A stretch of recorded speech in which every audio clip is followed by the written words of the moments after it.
All right. It takes a minute. Go live. All right. YouTube didn't forget about you. We were just having a little family chat as we are getting warmed up tonight. So thank you so much for being here, YouTube. We liked this set so much. For those of you who are on YouTube and don't have access to our private weekly live events here on Discord, this is the set we used for my Goddess Party birthday bash, which turned into Goddess Partay, apparently. And it was a lot of fun, and this set was a big hit, so that's what we're using today. And I am so glad that you've decided to join us today, YouTube. Who's this new mic? YouTube sounds amazing. Good. Yes, YouTube, we have a new microphone. Isn't it beautiful and gorgeous? So this is courtesy of my wonderful and amazing community. I think this is the first time we've been live since my birthday on YouTube. Hola, Chocolate Poppy. Hello, how are you? So thank you to all of you, again, all of my wonderful patrons and community members who donated for my birthday, and we got this mic. We took some of the funds that were donated for the birthday and gave them right back to you, to this platform, to this community, because I love you all so much. So yes, that's why we have this wonderful, wonderful audio today. And I have some fun plans with this audio. Not tonight, because I can't get us in trouble on YouTube. But I've got some plans up my sleeves. Calm down, Lena. I'll notify you when you need to know things. So we've got some amazing community questions today. For those of you who have not met the star of the show, the gavel, welcome. Welcome, welcome. This was courtesy of Fellow and Mr., I believe. The vibrato. Is me. The gavel is back. The gavel is back. The gavel is back. So welcome back, gavel. We need a gavel cam. I understand we need a gavel cam. We're working on it. Can someone please remind me where the sound is? The sound is in the YouTube watch channel, Lady Dark Vixen. Can someone type that for her? She's not here. She's trying to figure out where to go. All right. So YouTube, I hope you're doing well tonight. We have some juicy questions tonight. So for those of you who haven't been over to my Patreon, you don't know what it's all about, there are different tiers that give you different access to different things. And one of the things that I have started to keep myself organized and consolidate all of the questions that were coming in was to give, I believe is it $15 tier level and up, access to a channel specifically to ask me questions and get customized advice. So that's what we're doing today. For those of you on YouTube, like, well, I asked you questions here on YouTube and you're ignoring me. I'm not ignoring you. I got to take care of my peeps. They take care of me. So if you would like to submit your questions and make sure they get right to my eyeballs every week, then just go over to patreon.com/LXerotica, join this amazing community, and you can submit your questions here on Discord in the Ask Miss Elle channel. For those of you patrons who are watching later, maybe are new here, that is where you go. The Ask Miss Elle channel in Discord. Submit your questions and I will submit your questions. Totally worth the subscription? Wonderful. Wonderful. And oh my goodness, I missed a couple other people. Miss Rocks, hello, good evening. Who else did I miss? Lady is here. Lady, welcome. I'm so glad you're here. So speaking of Lady, we're going to jump into your questions. We're going to get warmed up with your questions. And then we're going to dig into Raven's question. Now, not all the channels show, maybe because you've muted some channels or you've clicked the drop down thing and it's closed some off for you, but they should all still be there for you, Lady Dark Vixen. They are collapsible. You can uncollapse them. You can revive them with your special dominant medical skills, Lady Dark Vixen. Good evening, Miss Rocks. I'm so glad you're here. So we're going to warm up with both of Lady Dark Vixen's questions back to back. Before we get into Raven's question, because This is my answer to Raven's question.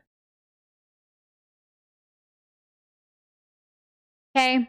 That's just Raven's question. Okay?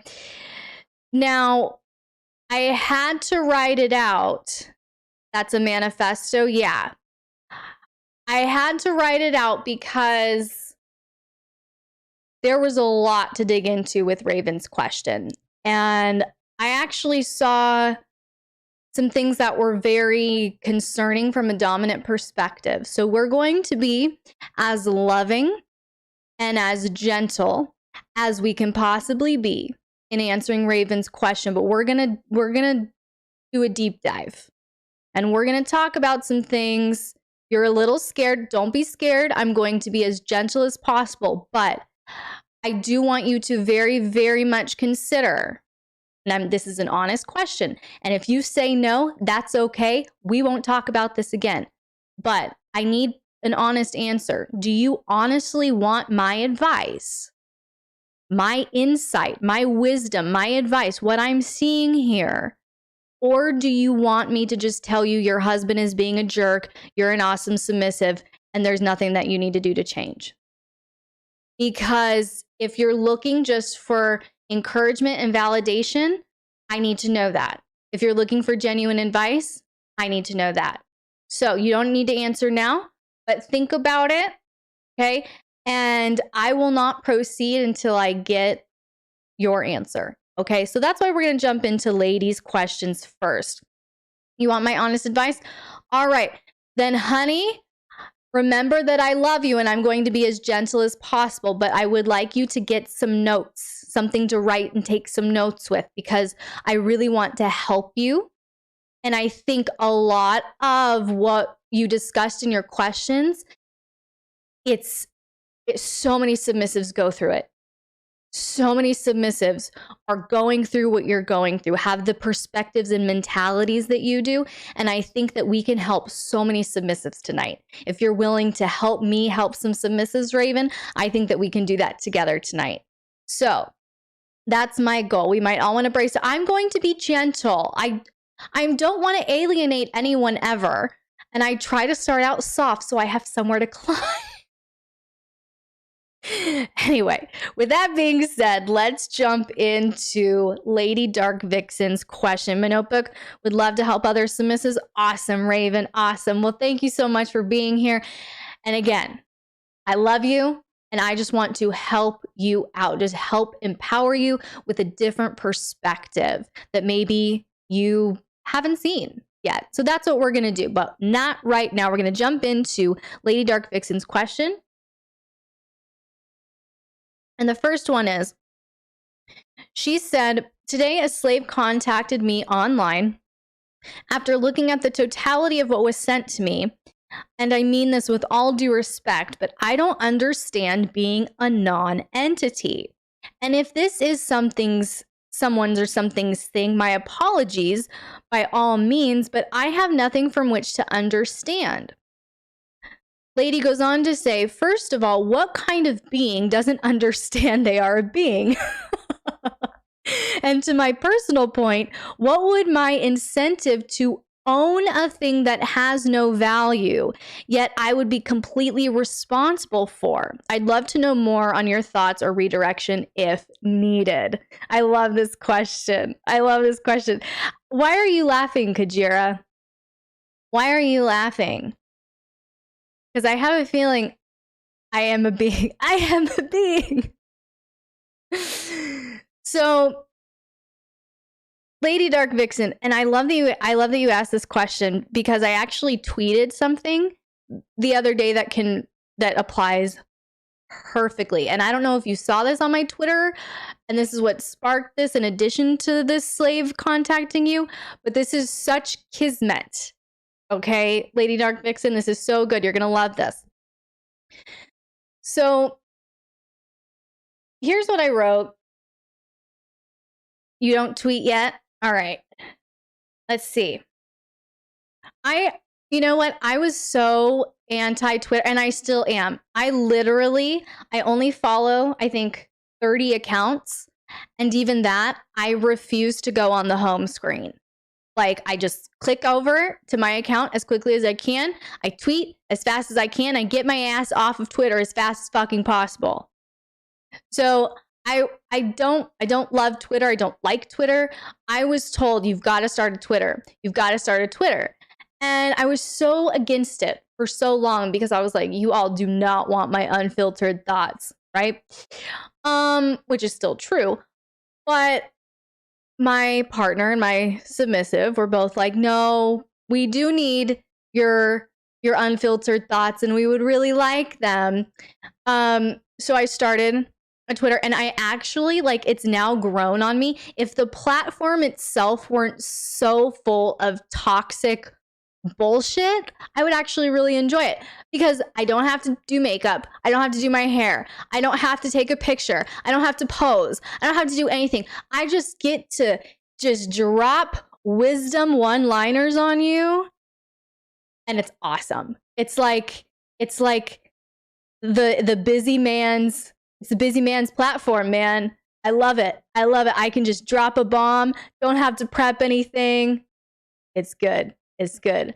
I'm enjoying it, but I only enjoy Twitter if I look at my account or I click on any of the individual accounts, the 30 that I follow. Again, get on and get off of Twitter. Do not waste your time. Just a cesspool of fighting. So anyway, where is Twitter is great if you're ruthless about curating and blocking, muting bullshit. Yeah. Okay. So I swear oh, there it is. Okay. Anyway, back to you, Lady Dark Vixen. Here's what I tweeted the other day. Being owned should never nullify value. Ownership confirms the value in that which is being owned. Okay, so I want to start there with my answer to your question. Being owned should never nullify value. You own your phone. You own your iPad. You own your car. Okay, if you have purchased these things, if you own these things, it means you saw enough value in them to sacrifice your time, your hard-earned money, and your time to go get it or to order it, whatever, to engage with this, okay? You own it because you see value in it. So right off the bat, when you said my incentive to own a thing that has no value, I feel like that's a very, very toxic narrative that slave was trying to put onto you.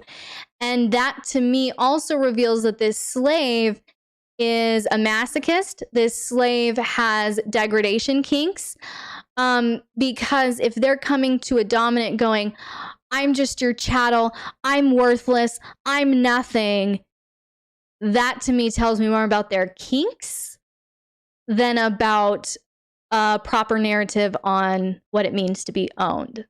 So are you tracking with me so far with that? With that being said, when you own something, I hate Facebook. Okay, so Lady Dark Vixen is answering another question. Okay, like, okay. Like, Lady Dark Vixen, do you understand? She goes, I hate Facebook. Okay, that response was not for me. Got you. Okay. So, you're okay, so you didn't press send. So they all sent it once. I love you and your relationship with technology, Lady Dark Vixen. It's like my aunt's relationship with technology is my favorite because she will try to take a picture, but she'll get it on the back camera. And then I'll get a text later on going, I accidentally took a picture of myself and I look like an ogre. And my aunt is the most hilarious human being on the face of the earth. And she's always getting herself into trouble with technology. She's also like 40 years older than me. And her relationship with technology is the best thing ever. Lady Dark Vixen, you're right underneath. You're right there. So Rascal's asking, do you think that our Western culture values is influencing this person's perspective of being a slave? I don't know what is influencing this person's perception of being a slave. I think that there is some toxic narratives in the lifestyle that need to be addressed from within the lifestyle. I think that if this person is obsessed with femdom porn, you can very much have that perspective. And this is something I run into all the time as a pro, is I would get initial messages from slaves, submissives, whatever, going, "Goddess, I am so worthless, and I just want you to put me under your feet and show me how worthless I am and remind me how worthless I am." No, that's not coming from a place of humility. That's coming from a fetish place. That's coming from a, I'm jerking off to this. And if she validates that I'm worthless and she starts berating me and she starts degrading me, then I get off for free. Okay, it's a game, it's a manipulation. That's why femdom's your best bet against manipulative slaves or pseudo submissives is to be so nice until they're yours. Because if you're nice and you're sweet and you don't play that game, you don't let them make you mad. They don't get to trigger you. They don't get to trigger your dominance. They don't get to trigger those things. You're not giving them anything that they want. You're staying powerful. You're staying in control. Okay. So that's them opening with their kink. Yes. So feeling like nothing is like the opposite of feeling owned. So can you elaborate on that, please? Because I know I have a hunch as to some layers behind what you're saying, but our peeps here aren't privy to our one-on-ones. So could you elaborate on that? Because I think that that's a brilliant, beautiful perspective. So I used to have a guy who paid me to tell him he had but then sometimes he paid me to tell him I actually wasn't. Yep.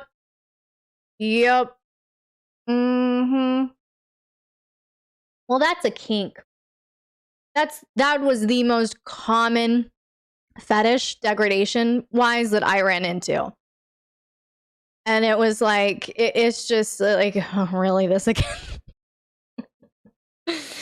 Feeling owned is about knowing that you have value to your owner and that your value is chosen every day. What's the phrase I use? Kink vending machine? Yes. Everyone is loving the kink vending machine. I didn't know that one-liner would be so impactful. You say that all the time. So we need that on merch. We need a kink vending machine and an X through it. I'm a dom, not a kink vending machine. Yes, please. Yes. I would so wear that to kink parties. Okay. Like so hard. Okay. All right. I will add that to my list. I will add that to my list. I'll take 5, please. I just have to find a good graphic designer, or kink dispenser. That's good. So, I'm working on finding someone, hopefully I'm trying Fiverr first. If any of you know anyone, like literally personally know any good graphic designers, like a Pez dispenser. Exactly. No, I was with you, Connor. I'm tracking with you 100%. So next one is again from Lady Dark Vixen. First of all, Lady Dark Vixen, did I cover your first question? Did I answer that in full? Yes. I don't want to skip to the next one unless I fully covered your answer. Beautifully wonderful. Okay, so next one is, again, it's the same with nice guys who think that kindness tokens gives them access to romantic sexual feelings.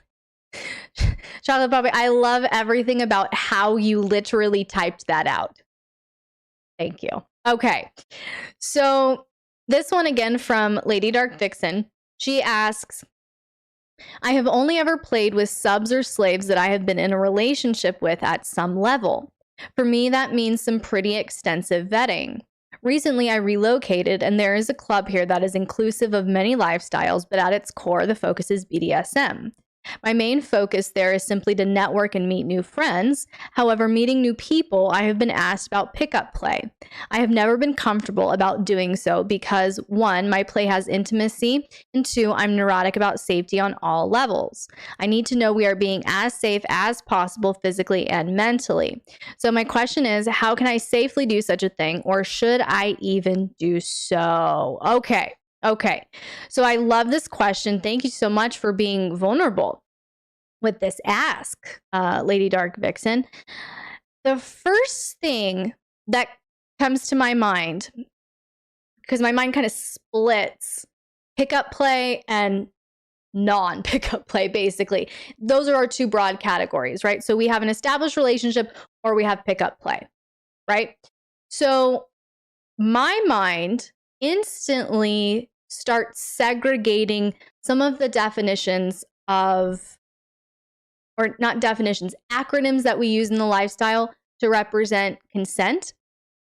Pickup play is you don't know someone, you're out, club, party, whatever, and it's literally like pick someone up and take them home kind of thing. It's pick someone up to play. It's we don't have an established relationship. We don't have long-term history here.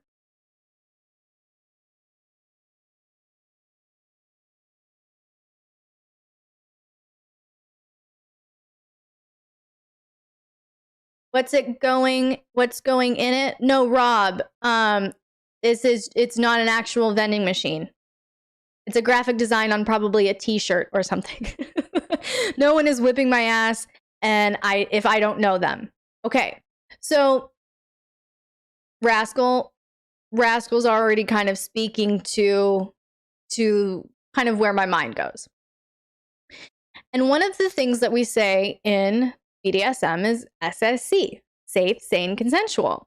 We have many acronyms for consent, but one of the other ones is RAC, risk aware consensual kink. Okay. So right off the bat, that's where my mind first goes, Lady Dark Vixen. It's let's scare the crap out of Lady Dark Vixen. So where my mind goes instantly is you're talking about safety. Ooh, chocolate poppy. Please do. I also might hit you up for some other things that you specialize in, sir, but that's a different conversation for a different time. So, what I see is in established relationships, you know your partner, you've completely vetted all that kind of stuff, all right? That would apply to SSC, or SSC would apply to that safe, sane, consensual. We feel safe, not just physically, but we feel it wasn't like that. Good Lord, children. It wasn't like that. Chocolate Poppy has some badass professional skills.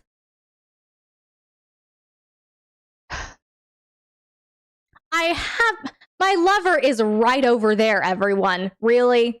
Anyway, would be very unhappy with it. I would never interfere with your much needed rest. My goodness, you think I would do that to you? Natalia, I see you. How are you, my cute little INFP? Chocolate Poppy doesn't think I'm his friend. He thinks that I would bother him on his vacation when he never ever gets one. Man, Chocolate Poppy, I thought we were friends. Good evening, and everyone, you're doing well. Little Teapot, I'm so glad you're here. Natalia, hello. I'm glad you're doing well. So, that's the first thing. I feel like SSC definitely applies to more established relationships. To me, I'm with you, Lady Dark Vixen. I could never feel safe enough to play with someone on the top side. Definitely not the bottom side. On the top side, if I don't know you, I don't even know if I like you. I don't even know if I enjoy your company, let alone do I want to beat your ass. You know? Maybe you're annoying. Maybe you make annoying noises when you get spanked, and it's just gonna bother the fuck out of me, and no one brought a gag, okay? maybe you run into a predicament like that. Okay. So this is truth. When you get sensory overload easy, I'm just saying. And someone threw you into the fire last weekend. Okay. No one can throw you into anything at any time ever. If you were in the fire, you chose to step into it. Now, you may have chosen to step into it because you felt peer pressure, you felt insecure, you felt like you had something to prove, but no one can push you into anything ever.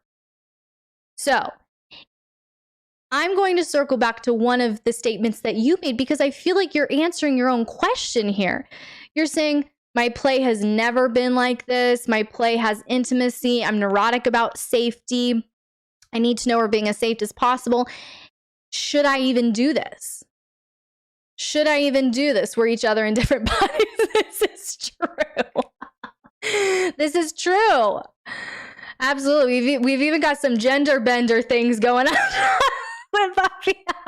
We're experiencing each other's lives through many different lenses. Freaky Friday. Yes, well, I wasn't expecting it at all, and they played my cancer sympathy card. Okay, well, fuck that shit. No. That means you just got emotionally manipulated. That's not you being dominant. That's you being emotionally manipulated. When you're emotionally manipulated, you're the beta. You're the submissive. You've given up your power. You've given up your authority. You've given up your territory. You've abandoned your boundaries. Okay, I love you, but do not call yourself a dom and then get played like that. No, but nothing. She has a butt for me. It better be a big butt. It better be a big butt. The only butts I like are big butts. You better give it to me. I couldn't help it. It's hump day. It is hump day. Thank you for reminding me.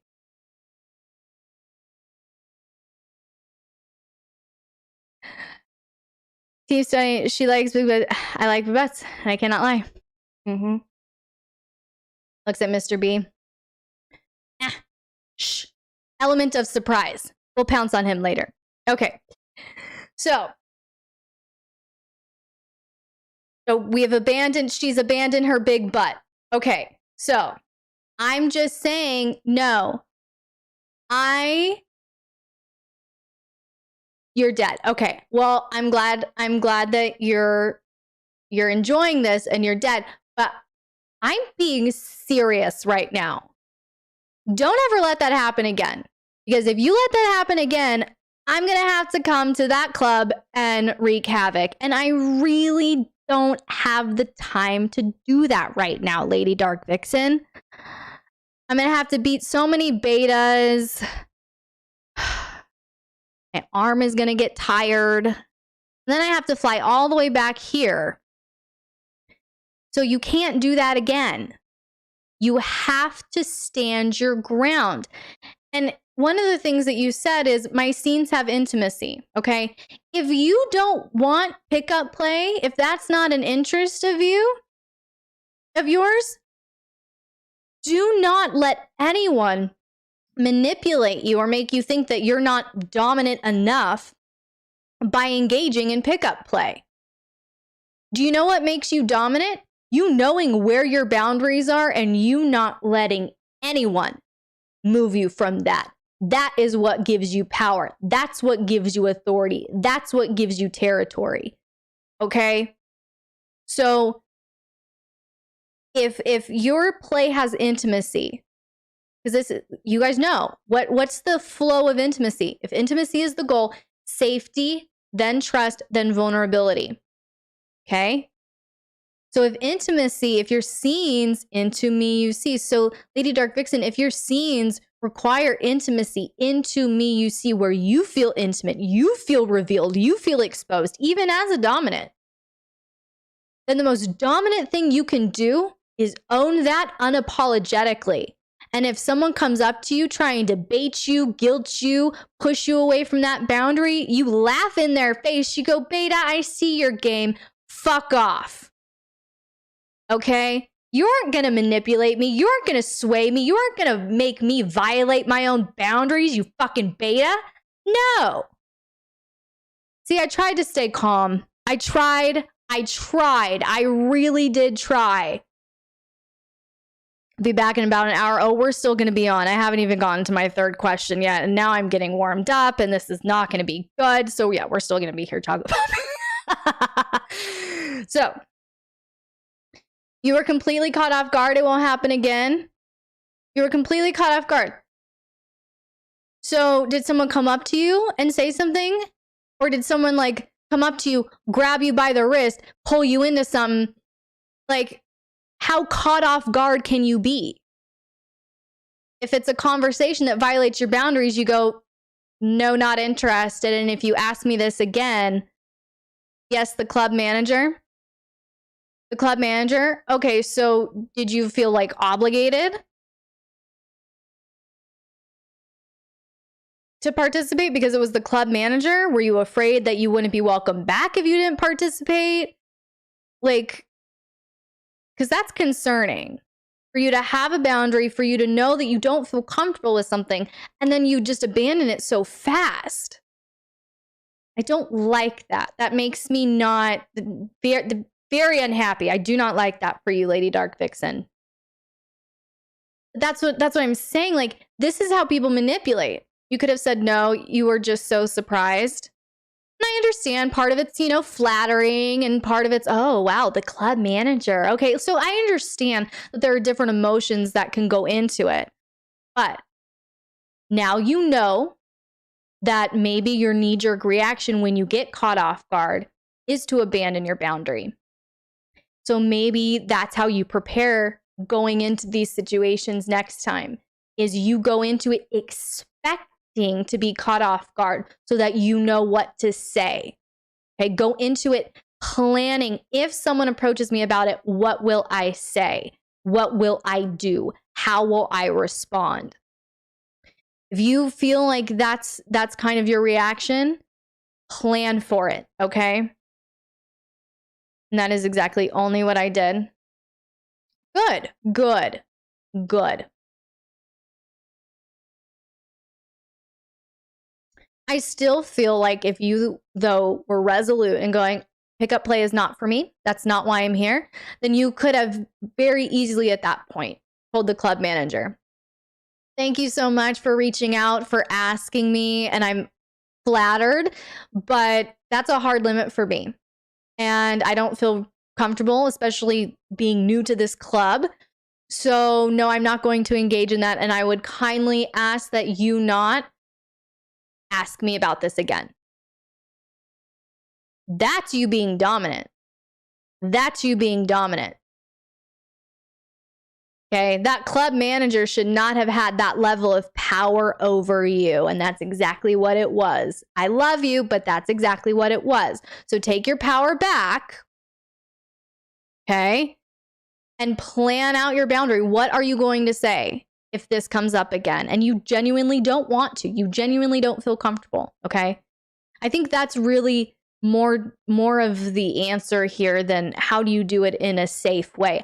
I honestly don't believe that it can be done in a safe way. I don't think there is anything really long-term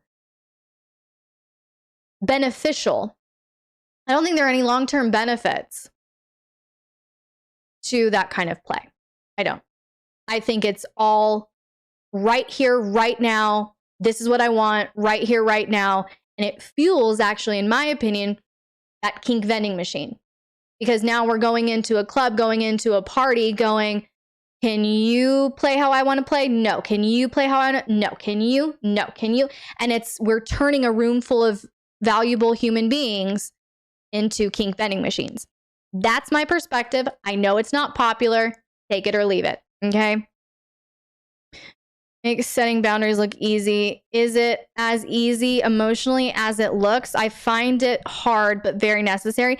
For me, I love my boundaries. I don't have a fucking problem setting a boundary, keeping a boundary. I used to.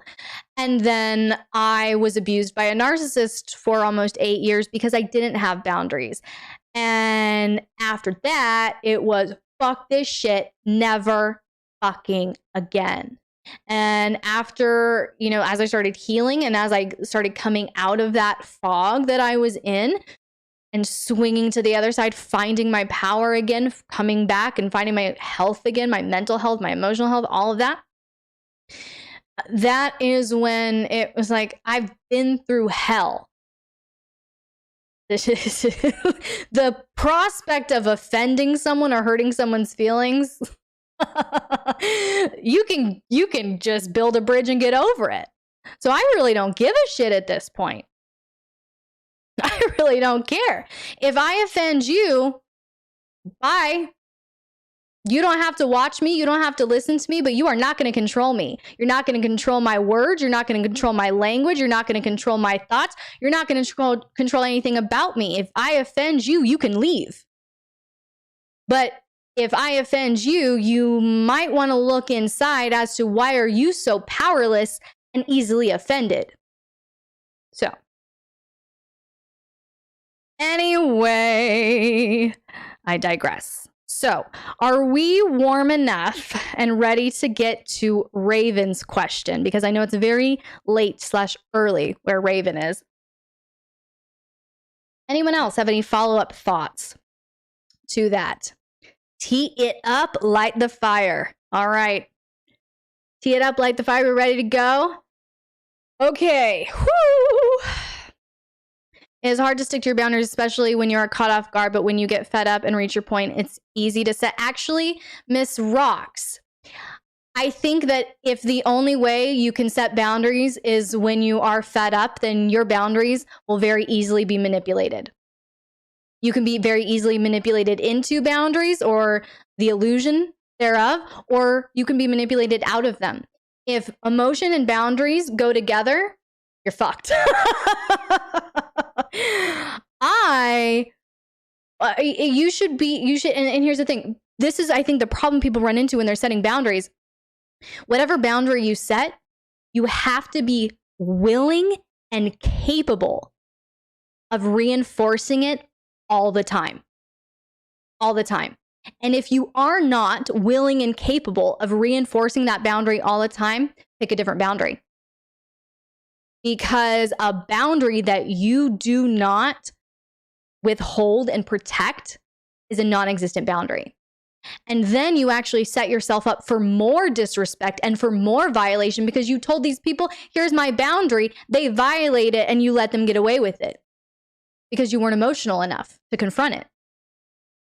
See what I'm saying? So Trey, I had to change your guidelines with your sub because there was stuff I wasn't enforcing and it wasn't even realistic, right? Exactly. So an unenforced boundary is a non-existent boundary. And so I think that we need to, right? I mean, I'm not saying that you can't have emotion. Have emotion.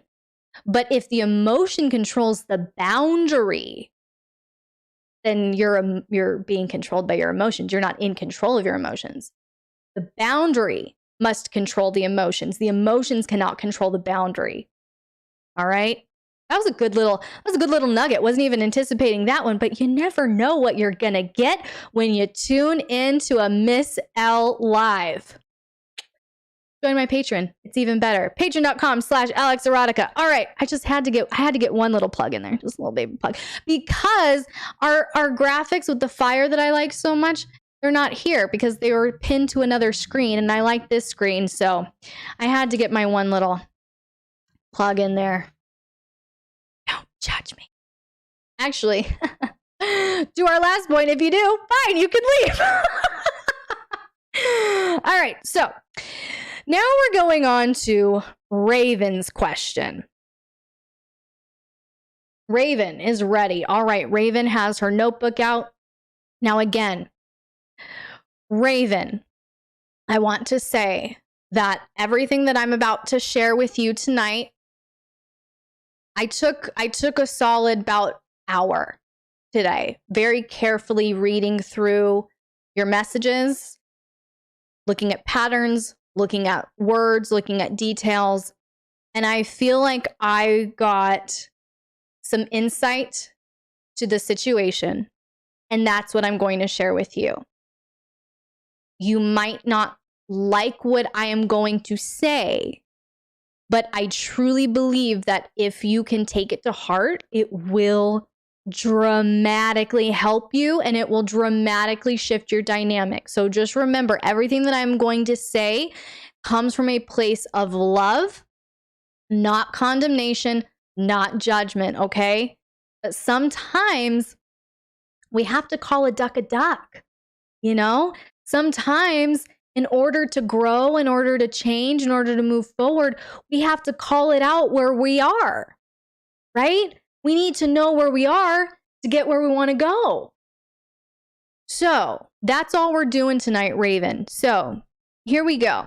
I'm going to read Raven's question in full, and then I'm going to break it down because I had about 6 main points, and we're gonna dive into each of these points. Okay. So let me check our time here. Okay. So we're going to go over today. So you guys get some extra time today because I'm not going to be done with this in 13 minutes. Okay. So here we go. Raven's question. My husband of 14 years and I are in a 24/7 romantic BDSM dynamic. He is my husband and my dominant. The issue we are having is that he has no problem in his role when things are going well. However, as soon as I resist a bit, usually because I feel that he is making a wrong decision, he gets upset and pulls away instead of following through with consequences. We have a contract, and so it is clearly defined when punishment or reward should come. It's like he gives up a little every time I resist a little. Usually my reason for resisting is that it's hard for me to give up control sometimes. In the bedroom, I have no problem. In everyday life, a little more. He needs to have control in everyday life too, and I want him to. It gives me pleasure to give up control to him. I just struggle to let go sometimes. I'm a perfectionist and he is not. My poor time management skills, my perfectionism makes me take too long to do things, bothers him, but instead of punishing me, he stops trying when I resist. Do you have any advice for us? What can I do to inspire him to not pull away when things are a bit challenging? There are also some trust issues. He has a temper and can have little outbursts when he's angry. Nothing serious or anything, and he would never hurt anyone. But I do feel resentful that he can't stay calm. It makes it harder to trust that he's going to make the right decisions. Also, I have a bit of trouble trusting his decisions on everyday matters like cleaning or getting tasks done because to him, effectiveness and time management are super important. It's more important than the things being done thoroughly. I'm a perfectionist, so to me, it's super important to do all tasks 100%. So I find it hard to trust him to make the right decisions as I feel things might not get done properly his way. I'm an organizer, he is not. I want to follow his idea, or I want to follow his lead, and I know he can help me manage my time better and obsess less, which I need, but letting go in those areas is hard. Okay. Whew. Raven, thank you so much. Before we jump into this, thank you so much for being so vulnerable and trusting us to talk about this. This is so vulnerable of you. So let's just jump into it here. The first thing that stood out to me here, Raven, is when you said the issue is as soon as I resist a bit, usually because I feel that he is making a wrong decision, he gets upset and pulls away instead of following through with consequences.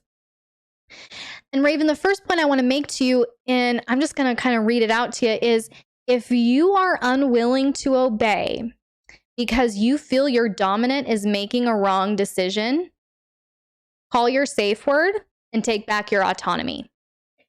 But if it's not serious enough to call your safe word, it's a matter of personal preference at that point, not lacking trust. So at that point, you failing to obey is an issue of ego, not trust. You keep using that word, and I'm going to get to that later. So do you see what I'm saying here? If you're unwilling to obey because you feel like your dominant might be making the wrong decision, that's his call to make. If you want the responsibility of making the right decision or the wrong decision, be the dominant. But that's part of being a submissive, is that's not your responsibility to worry about if it's the right decision or the wrong decision. Okay? So that's number one on that point. Number two. Okay, good. Number two, you say he's not following through with consequences, yet his distance following your disobedience seems like it's quite effective. It seems like it's getting under your skin. So, but it also just seems like it's not the consequence you prefer. But it is a consequence because it's getting to you. So my question for you is, are you genuinely open to whatever punishment he deems fitting? Or are you just seeking punishments? Is that part of what the contract is about? Where you set up these punishments that happen if you misbehave, but really you're looking forward to them. And when you disobey, you're wanting a punishment, but he's not going to punish you because you see what I'm saying? Is it a pre-negotiated contractual consequence? That to me is irrelevant at this point, because this isn't a matter of ghosting. This isn't a matter of neglect. It's not a matter of anything like that.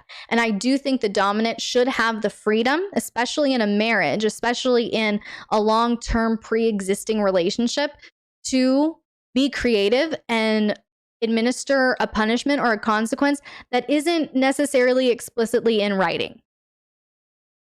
So you know that he can help you in a lot of areas. Okay. So my question for you then at this point, Raven, is the punishments that are laid out in the contract, did he come up with those, or did you come up with those, or did you come up with those together? And does he ever use any of the punishments listed on the contract? He came up with them. Okay, does he ever use them?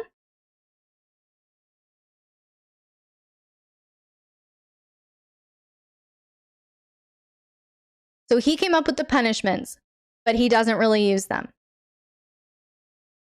Okay. You're confirming where my mind was going. Okay. So next point, Raven, next point. You said we have a contract. So it's clearly defining when punishment or reward should come, but it's like he gives up a little every time I resist a little. So give me an example of a punishment that's on your contract that would be fitting for when he asks you to clean something and you do it your way instead of his way. You take too much time, you obsess, whatever. What's a punishment on your contract or in your contract that would be fitting for that violation?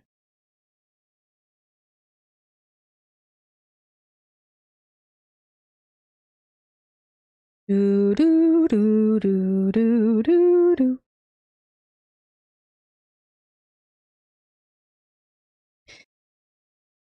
And I'm asking this because he would say a hard spanking. Okay. Would you genuinely feel punished by that? Would you genuinely feel like, whew, I really need to watch myself next time. I do not want this to happen again. Or would you be like, okay, I'll be more mindful about it, but that was kind of nice.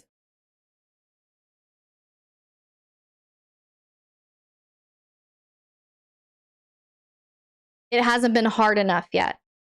Okay, so you're experiencing punishments. You're not experiencing punishment. And it also sounds like he has dismissive tendencies. Yes, so far. Okay. Well, I'm going to get to why I think you're experiencing punishment and not punishment. And I think it has to do with how your dominant is feeling about himself and his dominance, quite honestly. So we're going to get to that here in a moment. But something just a note, and I don't know if this is your mentality, but something to watch out for, because it sounds like he's pulling away. It sounds like you're pushing him away. Either way, he's creating distance from you as his submissive. So that tells me a lot. A dominant who does not want to be dominant with their submissive, something's up. a dominant who feels like they would rather dismiss or push their submissive away versus stay present and punish, there's something up. So, and it's never just one-sided. It's rarely just one-sided. So I don't know if this is part of your mentality, but if it is, watch out for it, because this is something that came to mind when you said we have a contract, so it's clearly defining when punishment or reward should come, but it's like he gives up a little every time I resist a little. So when he pulls away, instead of giving you the severe spanking that you're looking for, you're essentially, he gets into what he calls go when he really dominant in those cases, never pulls away then. Okay, you're confirming even more. God mode. What gets him into God mode? Have you noticed? Is it like he has a great day at work and he's feeling really like on top of the world? He's in God mode. Did he like go, do something really exhilarating? He went bungee jumping or something and he comes home and he's in God mode. Like, what's the common denominator? Neither of us know what causes it. Okay. Well, look out for patterns. That's number one. I think you both need to be more mindful and start really paying attention to your patterns, because something does cause it. Something does trigger it. Something does make him feel so powerful and confident that he stays present. Okay, because it sounds like his tendency, his default is avoidance. So there's something that's making him feel present and grounded and powerful and confident. There is something. There is a why behind the what. And when you or he can figure that out, it's going to illuminate so much for you too. So dig into that. But beyond that, I think I have some tricks for you, Raven, as to how you can help him get into God mode. Okay? Because what you're doing right now is putting him in beta mode. And you're putting him in beta mode. Let me get to this. Not the marriage. Isn't worth it? Maybe. We don't know. But here's something that I do know. Raven, when you interpret he's pulling away as he's giving up, that's your projection. And it actually has a lot of ego in it. When you're saying, because it's essentially saying, because my dominant did not respond how I think he should respond, I now view him as weak and ineffective, and I'm fully justified in this projection. That's what that means. When you're equating those in your mind and going, every time I resist, he just gives up a little bit. He gives up more territory. Okay, you're in your head a lot. Yeah, I have a feeling you're also an anxious, preoccupied attachment style, Raven. I love you, but I see a lot of patterns here that would definitely go along with that. So if that's what's in your head, he pulls away from you. Instead of beating your ass until you're crying, you go, oh, he pulled away. He's losing territory. He's giving up his territory. He's being ineffective. He's being weak. And you don't think he reads that energy from you? You don't think he reads this air of disappointment from you? That he didn't live up to your expectations? I'm just saying, you want him in God mode? That's not what gets him in God mode. That is not what gets him in God mode. That's going to make him overthink, hypervigilant, insecure. That's not going to get him in flow. It's not going to inspire God mode. So that's a big thing. Okay. Well, okay. So I think I can help you inspire his dominance. Okay. And part of it is we're going to keep going point by point, okay? Because if you can see what you're doing that's discouraging his dominance, then all you have to do is reverse engineer it. And then you'll inspire his dominance, okay? So we have solutions. We just have to see what first is happening so that we can flip it, Okay? So, this theme, you said you're not good at inspiring dominance. And really, it's this I've seen projection and control with you, projection and control. And I saw this theme come up in something else you said when you said, my Dom has a temper and can have little outbursts when he's angry. It's nothing serious or anything, and he would never hurt anyone, but I do feel resentful that he can't stay calm. Well, Raven, if that's how you feel, you need to leave now because I'm no better. if him having a little bit of a temper and not being able to stay calm all the time makes you resentful, you're going to resent me like that. I'm going to be a piece of shit dominant to you like that. You see what you're doing? You see what you're doing? Because I wouldn't respond how he's responding. He's bad. That's projection. That's control. Okay? Okay, so if he has a temper, see, on one hand, you're like, he has a little bit of a temper. He wouldn't hurt anyone. It's not a big deal. But then, and you also frame it that way as a negative. But then on the flip side, you're saying he's not being dominant enough because he's not being aggressive enough. He's not spanking me hard enough. How can he win with you? How can he win with you? So that's it. It's just this, it's this back and forth thing that I'm seeing here.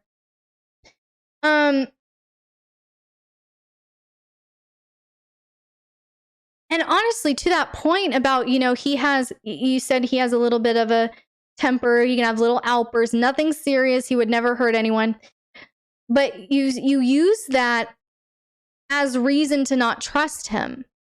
Like, he has little anger and it's not a big deal, but I'm going to hold it against him. I'm going to hold it as reason why I won't fully trust him. And my comment to you at that point, Raven, would be pick a lane. His anger is either a real problem that really makes you feel afraid and unsafe. And if that's the case, call your safe word, take back your autonomy, and don't submit to him anymore. Or if it's not a big deal, if it is just little outbursts where he's just getting energy out, and you do still feel safe and you're confident that he wouldn't hurt anyone, then you can't use that as an excuse not to trust and obey. You have to pick a lane. I love you. I'm not trying to be savage. It's like I realize that I hold on to control too hard, but I am not sure how to let go. I feel I need help with that. Okay, wonderful, wonderful. And I think you're seeing it. And I'm so glad that you're seeing it. And I'm so proud of you for seeing it. Can we all just give Raven a little round of applause? This is really hard. Like, she's being so fucking awesome and so vulnerable right now. This is amazing. So Raven, you are awesome. You're doing a great job. This is hard. This is a hard conversation to have. And we're all applauding you on your vulnerability right now. We're all in this together. We're all a work in progress. We're all growing. Okay? And you're doing so much good for yourself and for your dynamic to be this vulnerable and to be this humble, to receive feedback that will benefit you and your dominant. So this is awesome, Raven. I just wanted to stop and take a moment to make sure that you felt loved and supported, because I know this is intense. I know this is an intense conversation. You feel like you're in a mentor session and learning stuff too. This is very much a mentor session. Absolutely. I just normally don't mentor submissives, but yes, this is essentially the format. So it's a lot of questions. If you want to mentor with me, just know I'm going to ask you a fuck ton of questions. Okay, so much to think about. I wonder, could it simply be an issue of incompatible dominant style? Right. Yes, it could be. And I'm going to get to that here at the end. I will get to the heart of the matter. Just dig it out. Dig it out. All right. So yes, Lena, absolutely. This could very much be an issue of incompatible dominant style. But beyond that, I think it's more so an issue of triggered dominance and triggered submissive. Okay. And I think attachment styles are playing out against each other. I've seen, as a general rule, again, not all submissives, not all dominants, but as a general rule, I've seen a lot of anxious, preoccupied submissives and a lot of dismissive or avoidant dominant types. I tend to be more dismissive. I am not anxious, preoccupied. I used to be back in the day. And then I swung really, really hard to the other side and have landed in the middle in a much more secure place, but I do still lean more toward the avoidant side. So, and that's probably because I'm exhausted all the time now. Anyway, I digress. What I'm saying is, I think what could be happening, Lena, is rather than incompatibilities in terms of dominant and submissive styles or desires, it's a submissive is being triggered and a dominant is being triggered. And those triggers are playing on one another. It happens really a lot, all the time. Very, very common. So yes, and that's why we have to be mindful. And that's why we have to check ourselves. And that's why we have to question the stories that we tell ourselves. When someone does something and we have a big reaction, we have to stop. And rather than just having the big reaction, we have to stop and go, whoa, I'm having a big reaction. Why? What's going on here? Like, they literally just handed me a napkin and now I want to cry. What is going on? When we have disproportionate tired a lot, so that plays a part. Okay, so Raven, if he's tired a lot, that's a great opportunity for you to start serving in an area that will get him in God mode, okay? If he's tired, if he's physically tired, he's not going to have the energy to play. If he's mentally and emotionally tired, he's not going to have the creativity to come up with scenes and play ideas. So that would be first step. You, as his submissive, look at him being tired as an opportunity, just a glowing opportunity for you to serve. And so I would advise you to ask him, sit down and have a chat. What could I do? If you haven't already done this, do this. What could I do as your submissive to energize you? What could take things off your plate? Not how can I help you? How can I serve you? Phrase it differently. How could I energize you? And what could I take off of your plate? Those two questions. Jot those down and have this conversation. Okay? That's a big one. So, love that phrasing. Wonderful, wonderful. And just circling back, this projection about his attitude or his anger or whatever, dominants are allowed to have emotions, just like submissives are allowed to have emotions, okay? But if you feel genuinely unsafe, you are in harm's way, that's not something to tolerate. That's not what's happening here. I'm just saying, for the submissives that are watching, you genuinely feel unsafe, violated, scared. Not just, I can't predict what they're going to do, so I'm scared. No, I'm talking legitimate violation. Do not tolerate it. That's not what I feel is going on here. And by your own admittance, Raven, by your own admittance. So, have to just throw that one out there for all of our newbies or anyone else that's popping into the chat. But, okay. I also want to drop this. Who witnessed the anger? Okay. Well, then that again might be something to perhaps even take out of the DS realm and maybe talk with a therapist about parenting styles. And maybe you two just need to have some more communication and some more unity on parenting styles. And maybe if you have some more communication and some unity about parenting styles and you address going, hey, when you get angry around the kids, it makes me feel not resentful, because resentment, anger, that's a surface emotion. What is it? Are you scared that the kids are going to be scared? Are you scared about the patterns that the kids are going to pick up on? Are you worried that they might not bond with their dad and they need to? Like, there's an underlying fear there, and you don't have to tell me, but that's what I'm talking about. Dig into this. Get a little vulnerable with your husband. Resentment and bitterness are always cues that you haven't taken up enough space. And taking up space doesn't mean and beating your chest and yelling and screaming and being abrasive.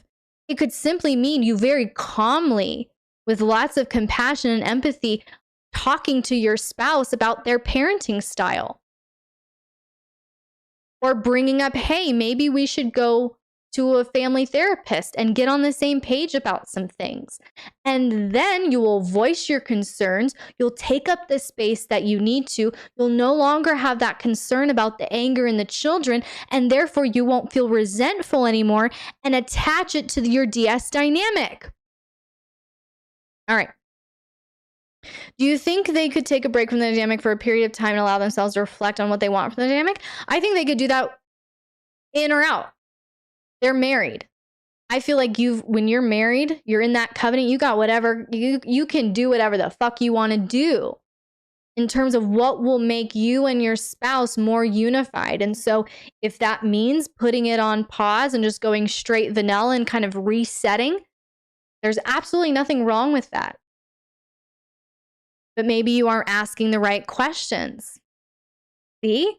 I think a lot of times we think we're communicating really clearly.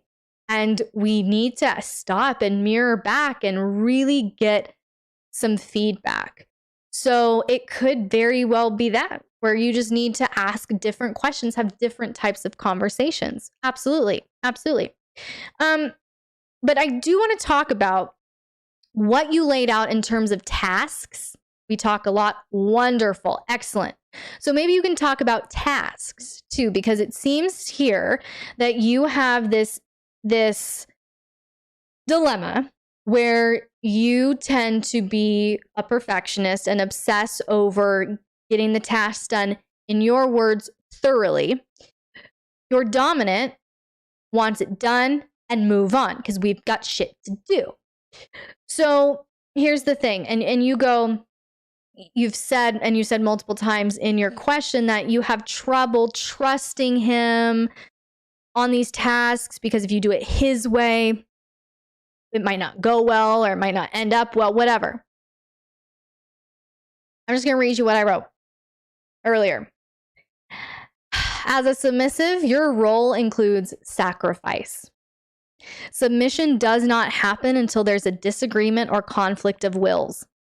Your dominant having a different preference than you is an opportunity for you to demonstrate genuine submission.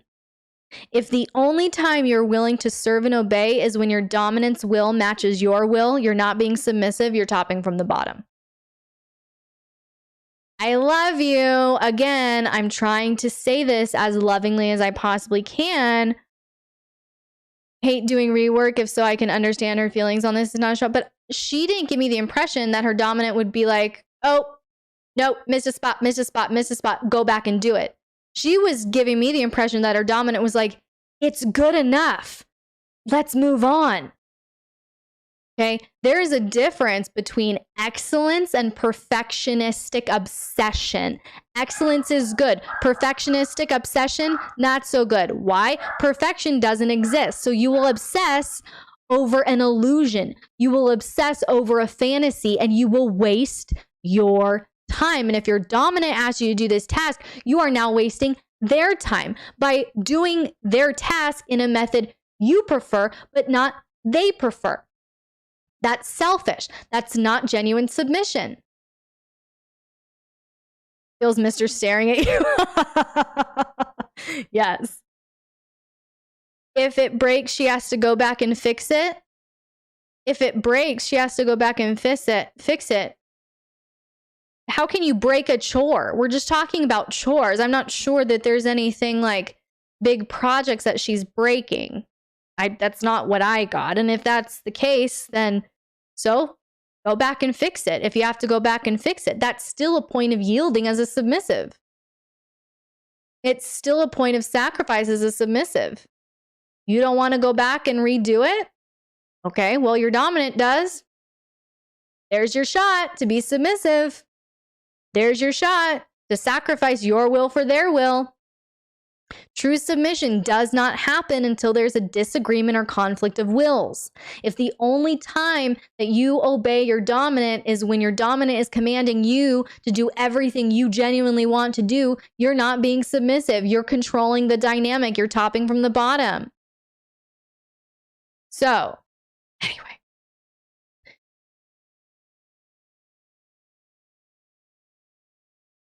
I said it's a struggle. You get to suffer this. And I understand. I understand. And I think that's a switch point. I think you need to call a duck, and that's a switch point. If you are alpha in your job, if you're alpha in your everyday life, but you genuinely want to submit to someone else, then you have to look at that time as I am shifting deliberately. I don't have to be in workspace anymore. I don't have to be in work mode anymore. I don't have to overthink. I don't have to predict. I don't have to plan. I can rest. You have to mindfully and intentionally do that. If you're just skipping on from your work to your scene with your dominant, no, it's not going to go over well. You have to look at it as I am now switching, light switch. My dominance is being turned off now. My submission is being turned on. It is a deliberate and mindful choice. Submission is a deliberate and mindful choice.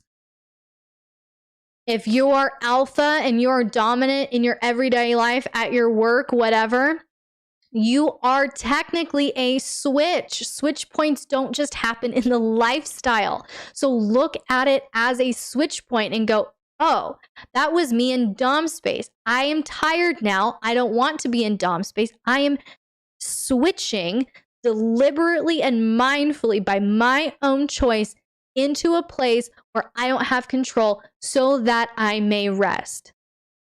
Not I don't have control so that I may be taken advantage of. No, so that I can rest.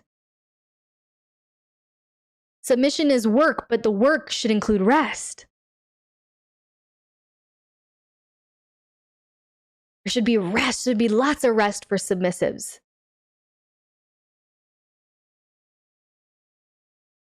He can calm my obsessions and my... Then you have to be willing. He can... Here's the thing. He can only... Okay, here we go. He can only help you to the extent that you relinquish control. Let me say that again. He can only help you to the extent you relinquish control. So if you genuinely want to submit to him, if you genuinely want his help calming your obsessions, you have to be willing to give up your obsessions. But sometimes we don't actually want to give up our vices. We don't actually want to give up our obsessions. We don't actually want to give up that semblance of control because it makes us feel safe. And until we can redefine our definition of safety, we're going to hang on to those vices. We're going to hang on to those obsessions. We're going to hang on to those programs. And we're going to keep falling back into the same patterns. So you have to literally, every time you see that come up and you go, oh my goodness, I'm controlling the dynamic here. That's a place where you not only have to identify, you have to let go, and then you have to go apologize to your dominant. And that is going to make all the difference for you. That's going to make all the difference from you, where you have to get humble enough to acknowledge what you're doing and then to go apologize to your dominant. And then I would actually take it a step further. Third step, after you apologize to your dominant, worship your dominant, praise your dominant, kneel before your dominant and tell him how amazing and wonderful and powerful and strong he is.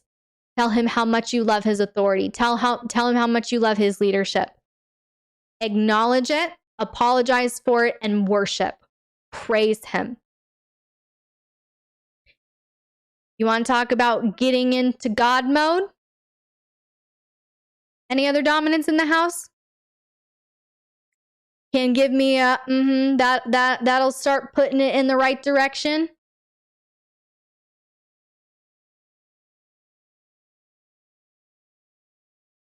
Great question, Shy. Great question. Love Shy's empathy. She's like, well, let's just stop here and just do a double, triple check. I love you, Shy. That was fantastic.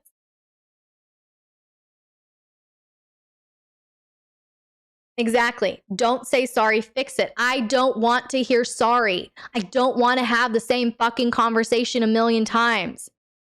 Sorries without changed behavior is manipulation. Let me say that again. Apologies without changed behavior is manipulation. I'm 100% with your mister on that one. Don't say sorry, fix it. The best sorry that you can do, that you can say, is just change your behavior.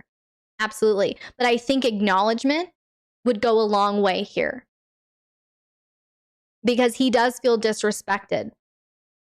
And he pushes away because he feels hurt, because he feels disrespected. So I think that would go a long way to heal some of those wounds. Where is that? Sorry, John. I think it would go a long way to heal some of those wounds. First, acknowledge it. First going, okay, I took the reins here. I'm topping from the bottom. I'm trying to predict. I'm trying to control. And if you want to, dig into why. Because I was feeling scared. And because I was feeling scared, I tried to do this instead of communicating that I was scared. So next time I'm going to be vulnerable when I'm scared rather than try to take control. So you got to acknowledge it. But I think it would go a long way to heal those wounds. For you to go, I just want you to know I caught myself and I'm working on it. And I'm going to be better and better and better every time. And I want you to know that I so value you and your dominance, and you're such a great dominant. And this issue that I'm going through is not a reflection on you. You are a wonderful dominant. You're a wonderful husband. Thank you for your leadership. Thank you for your guidance. Like, I'm not saying stay in the apology spot. I'm saying bounce off of the apology into worship, into praise. So he does get into God mode. He sees you kneeling before him. He sees that you're contrite. He sees that you, in a way, are broken before him. You don't think that's going to stir up some fire, some Dom mode, some God mode? Certainly would for me. I personally need to feel that submissive energy from my sub in order to dom. It is not my kink to force the submission out of them, but I know there's many reasons the sub may not be bringing that energy that day, not a judgment at all. Absolutely. Well, here's the thing. Even that, if a submissive, because I'm totally in agreement with you, Lena, but I also see it like if a submissive can't give me that energy, that's still, like, if I can get them to articulate why, we can often bring back that energy. And part of articulating why will force them into submissive energy. You see what I'm saying? Yeah, that is next level. Okay, she gets it. I need to fix it. Absolutely. Go to him and apologize and worship. Thank you so much for calling things what they are. Absolutely. Absolutely. And also, if you didn't write this down, if he's overwhelmed, if he's stressed, that is priority too, is to take those things off his plate. How can I energize you? What can I take off your plate? I believe you wrote those down. I just wanted to refresh, circle back. I'm reviewing my last couple points here because I want to make sure that we cover everything completely.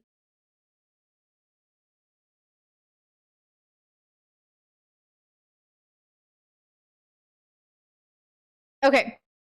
I think we've pretty much already talked about this, but it's another point that is similar about serving, about doing things his way or your way, things like that. again, you have to make the decision. Do you genuinely believe that he's a fuck up? Do you genuinely believe that your dom is just a fuck up? That he can't make any good decisions? That everything he commands you to do is going to fall apart? You're going to have to go back and redo it? As a newer dom, still learning, I'm like this about the God mode thing. Oh, and see, it's called flow in the lifestyle. The counter to flow is subspace or transient hypofrontality, which is the clinical term for what happens in the brain.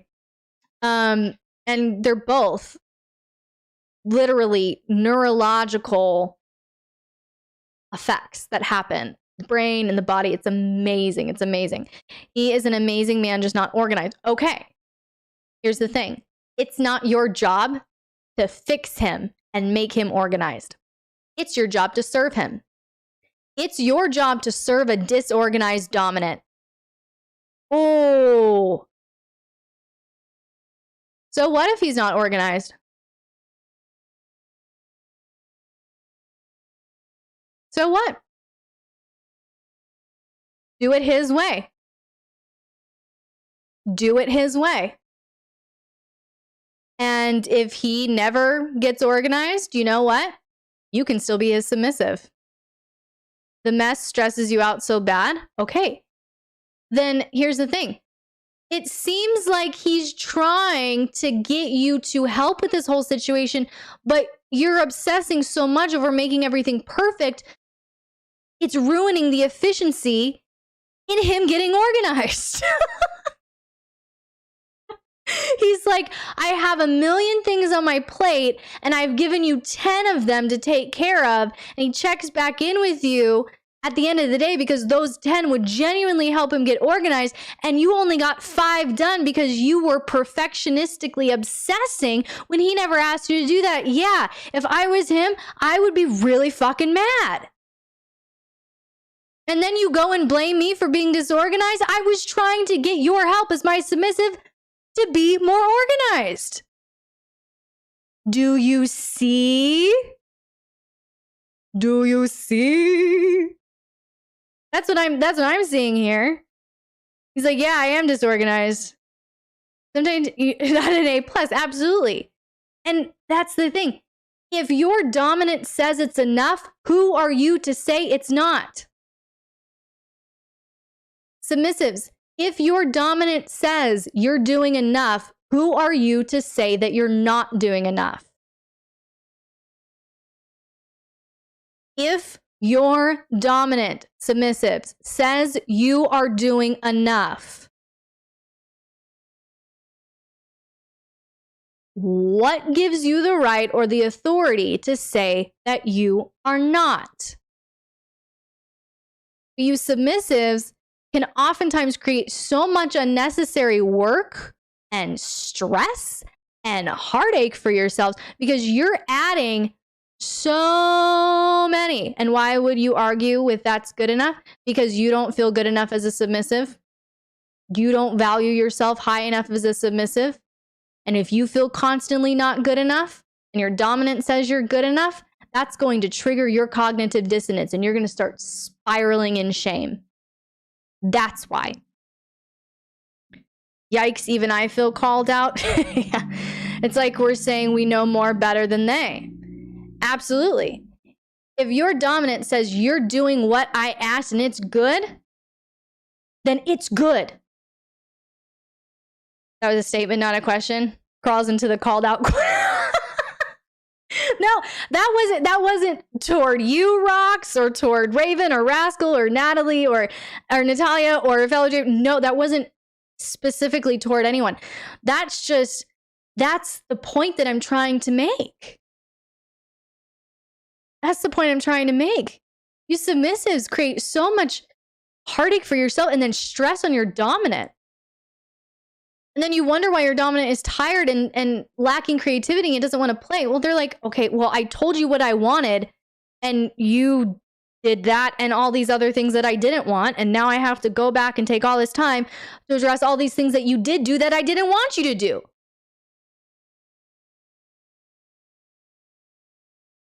Anyone tracking with me? Am I making any sense? Sorry if the quotes aren't quite right. I'm trying to get over having my mind implode at the same time. You're good, Sean. So it's like, just stop, submissives. Just stop. If your dominant chose you, they chose you for a reason. Rest in that.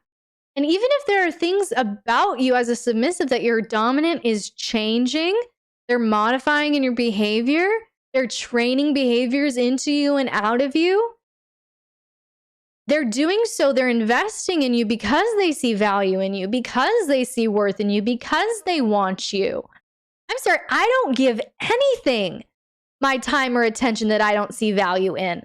The second I stop seeing value in anything that I do in this business, and those are in my inner circle, business partners, things like that, they know I'll be going down with this idea and it'll be working, and then it'll stop working.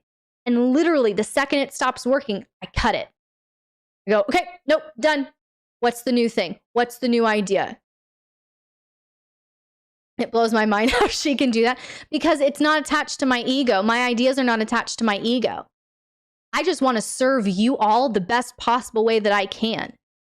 And so if I have a bad idea, okay, oh, that was a bad idea. Made room for a good idea. And you have to be flexible like that. Just stop. That needs to be your new mantra. Go ahead, write that on your mirror, tattoo it somewhere on your body. First time I saw her do it, my jaw was on the floor. When was the first time you saw me do that? Was it when you came to stay? Surely it was before that. Oh, really? I wonder what project. But yeah, it's not attached to my ego, and that's the thing. So always give hearts on these lives. Instead, we can't give hearts in Discord or YouTube. You can. I mean, you can't. They won't be like the floaty hearts, but that's okay. You'll make my heart float. You can just throw up some hearts as emojis. New tattoo. I love tattoos. There you go. Fantastic. I was like, nope, this is over. Yes. So, you need that superpower. We're working on it. We're working on it. That's what we're building in you right now. That adaptability. That when you start venturing off on your own, doing something I never told you to do, I can just grab you by the hair and be like, excuse me, this way, remember? And you just go, oh yeah, I forgot. That's the goal. Jesus, Mary, and Joseph, and all the saints, help me. All right. So I'm going to give you my final thoughts here. And we've pretty much already talked about them, but I wrote them down, and I'm so much more articulate in writing. So I might as well share my notes with you. Here we go. If you want your dominant to stay present, engaged, and creative, stop pushing him away through your projection and attempted control. If you call yourself his submissive, be submissive to him. Obey his wishes. Serve his will in the way he prefers. And don't claim lacking trust when you simply don't prefer his methods. I love you. I'm sorry. This is savage. I know. Allow him the freedom to communicate and express in a way that may be different from you. And finally, show him honor and praise for leading you. If you want to grow in the areas you listed, you must allow him to lead that process of behavior modification in whatever manner he feels is best for you and the dynamic. Your job is simply to release and respond. So stay mindful and slow down. Slow down. All of you submissives, slow the fuck down and stay mindful. Before you speak or act, look at it. Slams brakes. Good girl. Before you speak or act, look at it. What? Uh-oh. Don't be sorry. Okay, good. Here we go, because we're about to wrap it up here with our savagery for your question here. So, before you speak or act, look at it. Why are you about to say what you're going to say? And this is what will help you think through this. Why are you about to say what you're going to say? Why are you about to do what you're about to do? Are you saying or doing whatever it is to make yourself feel more submissive? Or are you saying or doing whatever it is to abandon your will and serve your dominance will? Very different motives. Are you failing to obey because you genuinely feel unsafe or scared and need to seriously address an issue? Or are you failing to obey because it's not an activity you prefer or not the way you would prefer to do it? So that's my final thoughts. That's my closing thoughts. Ask yourself the why behind the what. Stop, slow down, ask yourself the why behind the what. Okay? And then do everything else that we already talked about tonight. So basically, I need to be submissive to him and not my idea of how he should be. She got it! Everyone. Round of applause for Raven. She got it. It only took us 40 minutes. That wasn't even a whole mentor session, Raven. Yes. She got it. Yes. She got it. In record time, too. That was less than 45 minutes for sure. You know what my favorite thing is? I love when I get a new client and they're like, yeah, I've worked with therapists and my whole life. We've never been able to make progress. And then they meet with me and I cannot tell you how many times this has happened. Like 15, 20, 30, 35, 40 minutes in, I'll hear, holy shit, Miss Elle. And I love that moment. When you witness the breakthrough live, isn't it smexy? This is what revs me up. I'm like, when I can get into your head and change your life, then yes, I am in flow. Totally. So when a session lasts an hour, you gotta pour a drink for that. When a session lasts an hour, you pay card for the rest? Bio, I don't know what you're asking. Can you try again? I'm so sorry, I don't speak French. I don't speak your native tongue. This is why I've been here for almost 2 years now. The revelations. Are you kind of like being a dom now? Rascal, I'm going to give you an opportunity to rephrase your question.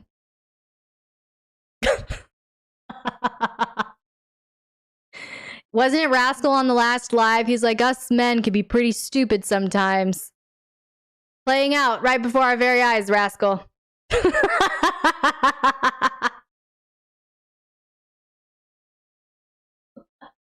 Rascal's my bro. I can tease him. It's fine.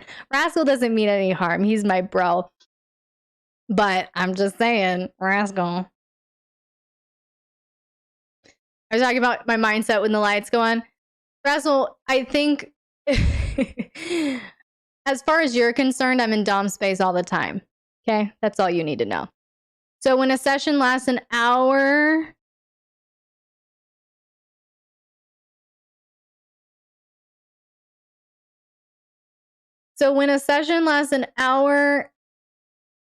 and sessions only last an hour. I cut your ass off after an hour. Bye. We're done talking. I'll see you again next month. Does that answer your question? Beep. I'll give you like 5 minutes before we have to go. And I will. I'll be like, hey, we're about to wrap up. Do you have any questions, comments, or criticisms for me today? Every once in a while, I'll let, if we're in the middle of a breakthrough or, a really long sentence, I'll let you go on, but no.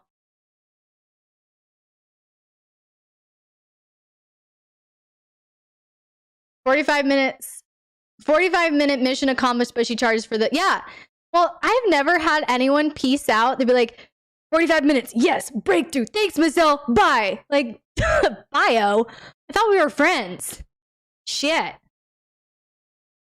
I was like, I've got 45 minutes and 3 seconds exactly, Miss Elle, because I have children. Okay? So we're going to get in. We're going to get this done. So savage, bio. So savage. Since I break them through 15 minutes, we're friends, just join late. No one has ever wanted to leave me early. That has never happened. I did have one. He's a Papa Bear from, oh gosh. There's like a massive time difference between us, like 7 hours. I think he's in Denmark. Something. I don't know. Anyway, last time we had to wrap it up at 30 minutes because his kids started crying their faces off. He was like, oh, Ms. Elle, I have to go save my children. And he just if it's not crying children, no one leaves me early. The things you say has multiple levels to them. I know, and I knew what you were asking, but I think that in-depth, juicy conversation that you were trying to bait me into, Rascal, would be more fitting for our next chat. I saw you. I saw what you were doing. And because I enjoy it so much, you almost got me.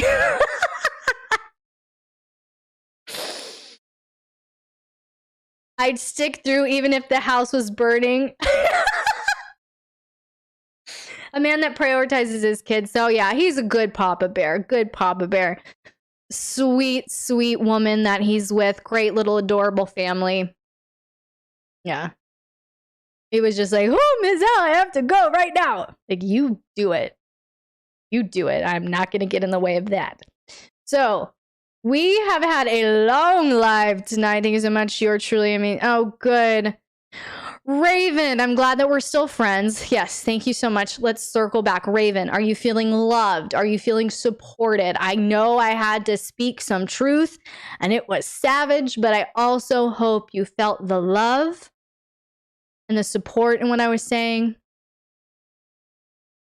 Not the saying, just typing while doing the dishes. I think that's a wonderful thing, Bio. You do those dishes. Get it. Get it. Wear your cologne and an apron and nothing else and do the dishes and watch what happens. Absolutely feeling loved? Good, Raven. I can't wait to watch the replay of what I thought you've been here the whole time, Chocolate Poppy. To me, you've been here the whole time. Goes to Amazon to buy an apron. Rob, quick learn. And I'm saying that's how you seduce your woman. Don't ask her for sex. Wear some badass fucking cologne. Wear nothing but an apron. And just start cleaning something. Oh, and maybe, there's a glass of wine and a bouquet of flowers and a bath running. Done deal, boys. Done deal. The Chosen calls you. What's going on? Is there a live? And no, you may not go. Oh, the theater showing. The theater showing? Yes. In that case, yes. It's like, are you seriously asking to go watch another live right now? I'm about to beat your ass from halfway across the country. But in that case, yes. I'm tracking. Go have fun.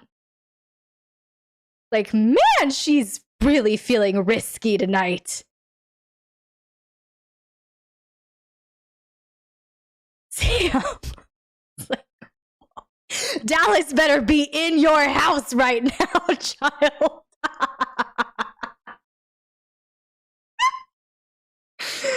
Oh my goodness. Oh, okay. Anyway, just found the idea for your next photo shoot. Yes, Chocolate Poppy in an apron doing dishes. Ladies, you're welcome. Now you're talking your language. Rob, I got you. For your vulnerability, yes, I know. Lady Dark Vixen and Raven, great questions tonight. Great questions tonight. Savage by Dior. And it makes you want to act savage too, just saying. What an amazing community. This community really is the best community ever. YouTube, if you're watching this and you're like, wow, that is an amazing community, you can join this community. You can be a part of this amazing group of people. Just go over to patreon.com/LXerotica. And if you join the $15 tier, that's it, just 15. You get all of my behind the scenes content, lives, and you get to join my Discord, meet all these amazing, beautiful souls. Basically just have the best community that you could ever imagine. So, anyway, not sure if talking about is accepting thirst. I feel like he wouldn't be opposed by Tom Ford. Well, you know, that's one thing Tom Ford can do is cologne, not movies, cologne. Good night, everyone. Have a great week. Bye, Rascal. Bye, Rascal. So glad that you were here. We'll talk soon. Do we have our next chat scheduled? Do we need to do that? If we need to do that, let me know. No lies. Red Room Titan. Oh, John, thank you so much. John always likes to remind people that I am a published author and I have written 3 books of hot as fuck BDSM erotica in the form of Red Room Diaries, volumes 1, 2, and 3, which you can get in ebook or print on Amazon. And yes, you will get more sexy stories. I have a plethora of them that I am also going to share with you, publish. You know, you're going to get some new stories. I just got to work on some other projects first. Very new here, but my Dom introduced me to your videos on YouTube. Wonderful. Well, thank you to your Dom. Thank you to your Dom. I'm so glad you're here, Swoopty. All thirst tweets are accepted and appreciated. See? There you go. There you go. Chocolate Poppy, always a good sport about it. I love it. I love it. Well, all of you, thank you so much for being here. I truly was not just trying to convince YouTube to come hang out with us. I truly mean it. You all are the best, most wonderful, amazing souls that I could possibly ask for. You make this job so easy most of the time. Most of the time. Every once in a while, y'all get a little rowdy. And then my mom and bear claws have to come out. But for the most part, you all are amazing. You all are absolutely amazing. So thank you for being my peeps, for being a part of this amazing community. I love all of you very much. And again, to all of you who shared questions, all of you who share, not just today, but in general, all of you patrons who submit your questions and who are vulnerable with your questions, your perspectives, your thoughts, what's going on in your life.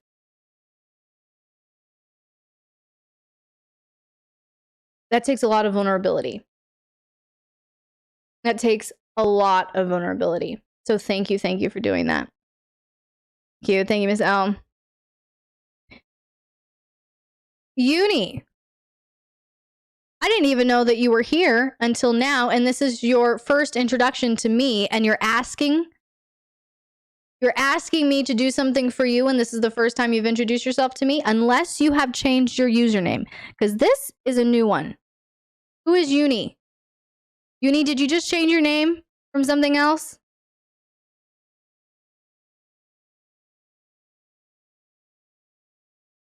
This is a new name for me. They just joined today. I was going to say, I don't know you. Like 2 minutes ago? No wonder I'm confused. I'm like, what is going on? All right. Well, welcome. Welcome. So glad you are here. Oh my gosh. Can't wait for the next one. For all the incredible insight. All right. Wonderful. I would never do that. Quick learn. What a saga. I know today was meaty. Oh, no pouting. No pouting. I'm too tired for pouting right now, Uni. Catch me in the morning. It's been a long day. I can only tolerate pouting in the morning. Well, during the hours of 10:30 a.m. and 11 a.m. Central is when I can tolerate pouting. That's it. All other times, too tired for it. All right. On that note, ladies and gentlemen, boys and girls, I think we're going to let YouTube say goodnight. I'm going to say goodnight to all of you. Happy to have you both. Not sure I actually tolerate it. John just cut your window down to 15 minutes.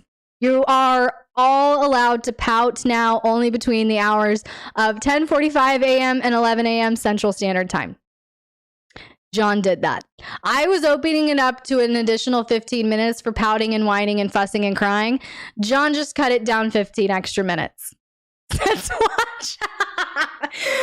But only on Mondays. Only on Monday. Chocolate Poppy. Yes.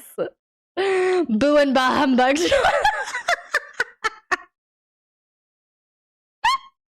Adds to calculate. So here's what's going to happen now, YouTube, is you may not know my community as well as I do, but from here on out until I die or delete my Discord, every Monday at 10:45 a.m. on the main chat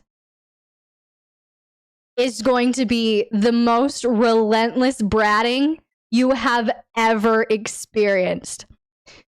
I'm not immortal. Well, you know what? I juice enough to where that's what I'm working on. Yay, brat party. I'm not saying to do it. This is not a command. I'm predicting. I know you all. Your tummy hurts. Am I wrong, Lady Dark Vixen? You know, and see, Shy just proved me right. Shy and Felt, see? Exactly. Every Monday at 10:45 for 15 minutes is just going to be the most pathetic, ridiculous, ostentatious gifts and pouts and bratting, and they're all going to tag me too. This is now my life every Monday morning. Can't wait to see some brat taming. Oh, no. The best way to tame a brat is to ignore them. That's my brat taming. Like, oh, you're exhausting me. I am so fucking, I'm just tired. You start your own business and you tell me you're not exhausted. Do you have extra time for Brad's? I don't. Join us. Brad's everywhere at 10:45 on a Monday. Hide, Rob. Which means now I'm not going to log in until 11 a.m. on Tuesday. Pouting and only having 15 minutes for pouting. Yep. There it is. Smiles and just mutes the Discord for 15 minutes. Yep. Well, I'll see you all on Tuesday. If you join now at patreon.com/LXerotica, you can pout and brat at Miss Elle directly too. Yes. Thank you so much, fellow daydreamer. Love and appreciate you. Where's the pout emoji? See, this is what happens. I always start saying goodbye, and then they get all giddy. And I think they send each other direct messages going, how can we be as distracting as possible so Miss Elle will never leave us? That's exactly what's happening. So with that being said, I'm going to go ahead and peace out. Peace out on YouTube. Good night, YouTube. Love and appreciate you. Thank you so much for being here with all of these crazy kinksters. I will see you next Wednesday, same time, another live. Love you all so much. All right, kids.